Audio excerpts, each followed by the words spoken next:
Hey, been a long time since I've made a video like this, and I really don't want to make this video, but it's kind of important because it's something that I am struggling with and something that probably will be affecting other people as well, in Britain at the very least, because of our crumbling NHS system.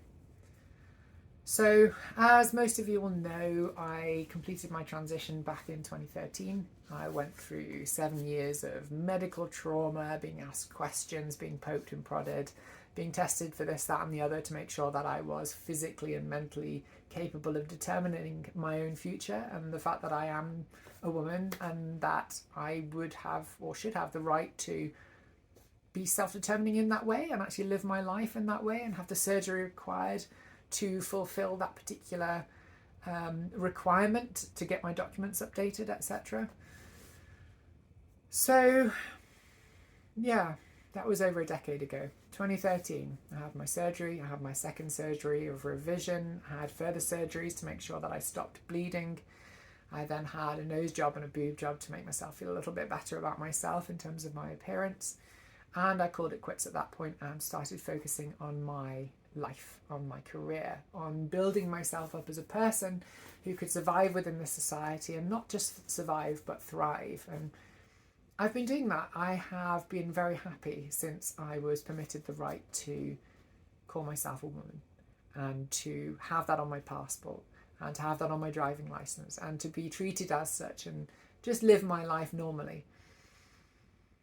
Up until about a couple of years ago, when the current issue started, when my doctor, Elsa Craig Medical Practice, suddenly decided to query why I was on HRT and ask the GIC in London, who discharged me back in 2013 before there were any digital records of any kind, to say whether it's okay for me to be prescribed HRT and also to give them information on what tests they should be carrying out, i.e. blood tests, etc. So I had to explain to them at the point that, yes, I had been discharged, that I didn't require any GIC care, that I had not been under the care of the GIC for over a decade, that I had been on the same HRT since 2012, on the same dose, that there had been no issues, that if they wanted to do blood tests, that was fine, and that there was guidance available on which blood tests to do and to test for. It's very similar blood tests that you would do for any postmenopausal woman. There is no real risk associated with estrogen. Even for trans people, the mortality rate is 1, which means there's no increased risk of mortality, and that's been tested, and there are papers on that already, so you can go and check it out. So after a bit of a battle at that time, one of the doctors found that original information from the GIC from 2012, I think it was, actually giving them the information, the shared care agreement, etc., that they needed to be able to prescribe that medication. And I thought that was done up until last October, when all of a sudden the issue rose again. Same doctors. I had gone in to get help with a sinus problem because I have been struggling with my breathing since the beginning of last year. I have had problems with just bloody mucus every morning. It's been kind of awful, but that's what I went in for after having exhausted my other options of, helping myself, blowing my nose regularly, taking hay fever tablets, all the kind of usual things that you do before you go to the doctor to make sure that you're not just being an idiot or that you've not just got a virus that's causing you issues.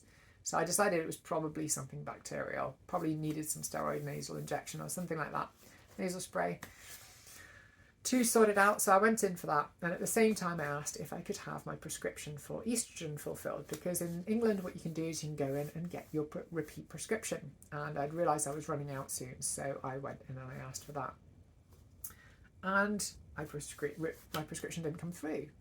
So I chased it, and at that point, I believe it was the same doctor as had refused me in the previous year, told me that they weren't happy prescribing me HRT and that I would need to be referred back to the gender clinic. So what they did is they went back to the London GIC and they got the GIC to get my records out of the paper archive, unarchived everything, and they couldn't find a shared care agreement in that, because obviously I'd been discharged over 10 years ago. The system of shared care agreements that exist currently, if you are under the care of a specialist service, has only been around for a few years as far as I'm aware. I've done a little bit of research in it to figure out exactly when this particular version of shared care existed from, and I think it was only about 6 years ago, 6 or 7 years.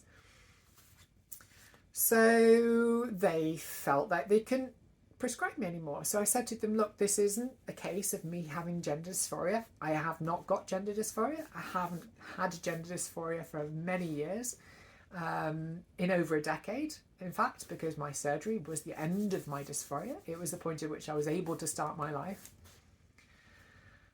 And they didn't listen.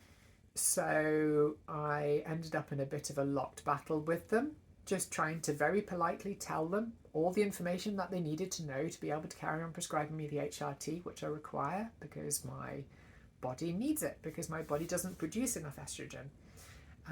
I need it because otherwise I may get osteoporosis. I have need for it because of my cardiovascular health, my renal health. There's lots of parts of your body that are affected if your hormone levels are not correct. And they didn't really care. And in fact, what happened was the chemist started being my point of contact. And the chemist gleefully came back to me after a to and fro in which I was quite upset, and basically told me that they wouldn't be able to continue prescribing unless I agreed to be referred to a service that they told me was part of GMMMG, and it was a service that would be able to advise them if there was any specialist care needed, if anything happened, if anything went wrong with my HRT. Now, as I said, nothing's ever gone wrong with my HRT, but if this was the only course of action to enable me to continue to get my HRT, this is what I would have to do. I would have to agree to this. So reluctantly I agreed, because I didn't know what kind of service they were referring to. They weren't clear about it. A few weeks later, and still not having any resolution on this, I got a letter through from Nottingham GIC with a 2-year waiting list telling me that I have been passed on to them for referral onto the GIC pathway, and that they will be back in contact in sometime in the next 2 years to enable me to get my help. Now, I don't need the help. I don't have gender dysphoria. I'm not trans. I'm a woman. I have been through this process. I have been through every single hoop that the NHS asked me to jump through. And yet here I am again, now registered with 2 GICs, because one of them has been unarchived and reactivated, and I've had to sign a new shared care agreement with the London GIC, and I'm now also being referred to Nottingham GIC. So I'm back on the pathway again for no need. I'm a post-surgical woman. I have no gender dysphoria. I have no need for a GIC service. There are clear guidelines on what tests to do and what to look out for in those tests if the doctor decides they want to do a yearly blood test, which is, I'm fine with that. If that's what they want to do, absolutely fine. But I do not need to be on a pathway. But the doctor don't listen. The doctors just don't listen at all. I changed doctors even and tried to explain it to a new doctor's surgery out here in the countryside where I've moved to, and they still don't listen. They're not interested. They have told me that in terms of their RAG status, red, amber, green, yes, estrogen is fine for women, but not for people who are dysphoric. So they are treating me as a dysphoric male again, as if I am in need of medical care in regards to gender dysphoria. They are basically treating me as if I have mental health illnesses, and I have not asked for this referral. I do not have issues in regards to my gender. I have no history of problems with HRT whatsoever, and yet here I am with my identity not being respected, with 10 years of life building being slowly unravelled in front of me, my confidence being destroyed. I feel unhuman. I feel alienated. I feel utterly humiliated as a result of this last 3.5 months of trying to fight for my right simply to get a medication that my body needs. And through all of this, at the same time, I'm also dealing with the loss of one of my best friends who committed suicide last year, the person who I would usually confide in these sorts of things about, the person who would usually help me through them, that would give me the hugs, etc. The death of my grandma, My van broke down and I had to replace the engine myself. My career has been quite trying as well, and I've been trying to keep that going alongside the stress of seeking potential litigation against my former doctor.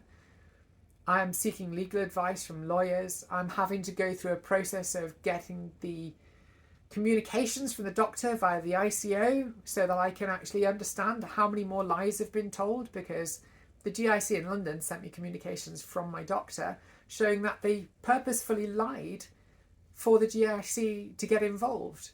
They told the GIC that I had told the doctors that the GIC had been giving me regular blood tests until last year, which is completely untrue. It's absolute bollocks. I have not been under the care of a GIC since 2013. I don't know what other lies have been told. I don't know the reasoning behind my initially being called out as trans. All of my documentation states that I'm female. It was all changed within a year after actually me having my operation. My passport, my driving license, everything was changed. So why am I now being treated as a dysphoric male again? Over a decade into a life that I had fought so hard to be allowed to live, to be permitted to live, to be permitted to live authentically.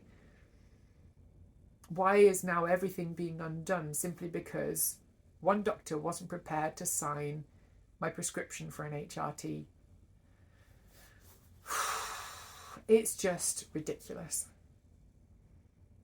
I am struggling at the moment, and this is going to take some recovering from. There is no resolution at hand so far. The last communication that I received from the doctors, they were saying that they were still waiting on the specialist care service at the GIC to tell them what the future would hold for me. I have had to speak to the GIC this week in regards to trying to get information for a gender recognition certificate, something I didn't need back in the day, something that back when I transitioned and completed my transition required over £100, which I didn't have at the time, and to be reassessed by a panel on my validity as a woman, and various other bits of documentation and evidence that I would have to provide them. I'm now having to go through that process to try and enable, or try and hopefully in the future prevent this sort of thing from happening again, but I don't know if it will prevent it now. I don't know whether or not I will perpetually now be treated as if I am other, as if I am different, for no other reason than the discomfort of one of my doctors or other. The precedent for this has now been opened up on 2 occasions, and I don't know whether or not my rights will be actually respected in future, whether my identity will be respected in future. It's destroyed my self-confidence, because even my doctor, who back in the day was my biggest advocate, is now not respecting my identity and is treating me as if I am mentally ill as a result of having been through a transition. I don't know what the future holds. And especially with the current climate of politics in this country, I just don't know where I stand anymore. And I have no idea what this year is going to hold for me, or if this is going to have a resolution at any point. It may be that I'm stuck on a pathway again for 2 years, just so that I can make sure that in the future I actually have HRT. Again, something that I require, something that I physically require for my body to be able to function. And sadly, this is becoming more and more of a common issue in this country, with the NHS being stripped bare and the services available to trans people already being clogged up for years before people are allowed their first appointment. Now people like me are being stuck back on this pathway, which we don't have any need for, purely because of the discomfort caused by rhetoric that exists politically in our country, making people think twice about whether we have rights anymore. And when this is our doctors doing this, it feels so humiliating. Anyway, that's all I need to say for today. Thank you for everybody who supported me so far. I know a few of you have remained friends over the last few years. I know politically we might not see eye to eye anymore. I know the last time I had these sorts of videos, quite a lot of you are very much on the right wing in sort of Gamergate, etc. But I know a few of you have followed me through to a little bit more reason and understanding as far as that's concerned. So we shall see. But I appreciate all of you and the support, and thank you very much for watching this. And I hope you understand this is coming from a place of sheer frustration. in a broken system in the NHS. Thanks for listening.